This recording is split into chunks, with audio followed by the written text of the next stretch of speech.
det er jo i virkeligheden bare en video, der fortæller lidt om, hvordan den her lille hjemmebyggede printer, hvordan den performer. Den kører egentlig ganske udmærket, når man tænker på, at det er sådan noget hjemmebygget stage.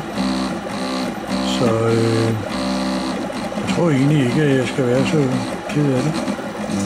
Den kører egentlig rimelig godt. Og også rimelig hurtigt. Altså.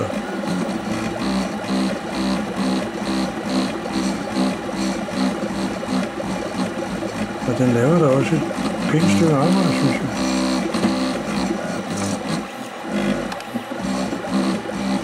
Det er ikke nemt at få den til at fokusere.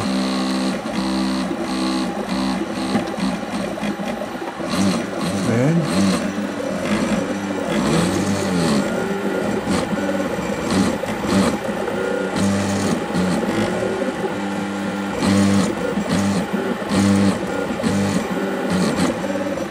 jeg skal nok ikke være så ked af det.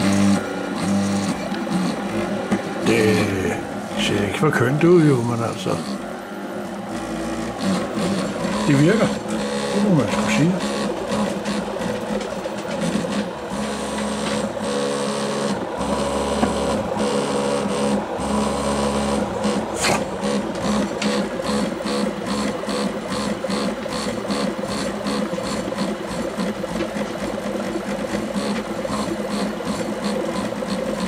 Den er lavet med de forhåndværende søm. Jeg havde sådan et par kraftige 1,5 mm tykke aluminiumsstænger, der sidder her. Og så lavede jeg nogle holdere, og faktisk så har jeg købt nogle originale hjem. De originale, de ser faktisk sådan her ud. De er ikke engang pakket ud endnu. Men de her, de skulle passe. Med lejre og det hele. Men hvis man kigger godt efter, så kan man se, at der sidder altså nogen derinde. Og det er printet. Og det er printet med lejre. Så det vil sige altså, at man kan godt bruge sådan nogle der. De skal have lidt olie, og det er også derfor, de blev lidt sorte og lidt snavsede at se til. Men altså, det lyder sådan set godt nok. Og det er ikke dem, der snakker. Dem, der snakker, det er den tværgående. Det er den tværgående pind her. Det er her, der snakker lidt. Og det er på grund af, at jeg jo ikke har været præcis nok, da jeg lavede pladen, som det sidder fast på. Du har også set, at skruerne er ikke skruet ordentligt i, og det er, fordi hvis jeg spænder dem for meget, så snakker den endnu mere. Altså det larmer. Og dernede, der mangler vi fuldstændig. Det er bunden der, ikke? Der er et par stykker der, men ellers så mangler de. Og det er fordi, hvis jeg spænder dem, så det er simpelthen upræcist boring. Det er derfor, den snakker. Så har jeg løsnet det, indtil jeg siger, så nu kører det. Og det gør det altså der. Men det har ikke ændret på dens præcision, altså når den printer. Det har ikke ændret sig.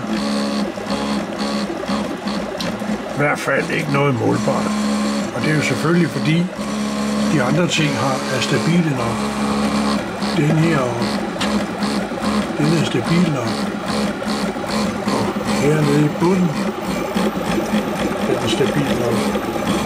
Tilsvarende herovre, den er stabil nok. Så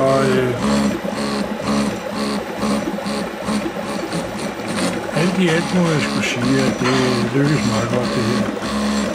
Og så er der så det at sige til det, at selve printbordet, altså det plade her, det er ikke en plade, der rykker sig så meget. Det ses også af de små pile dernede. Den sorte pil, der sidder der, Den passer stort set med den sorte bil, der står hernede.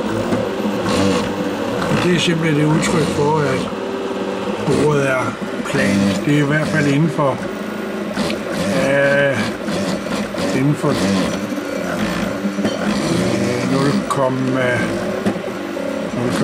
0,02 mm.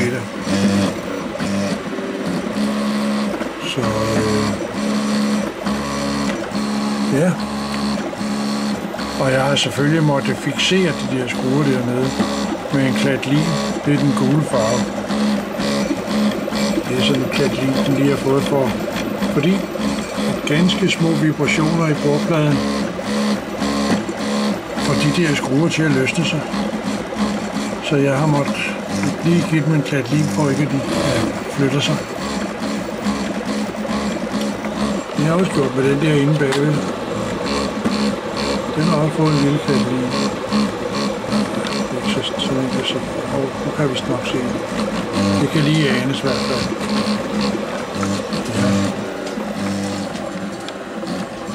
Ja.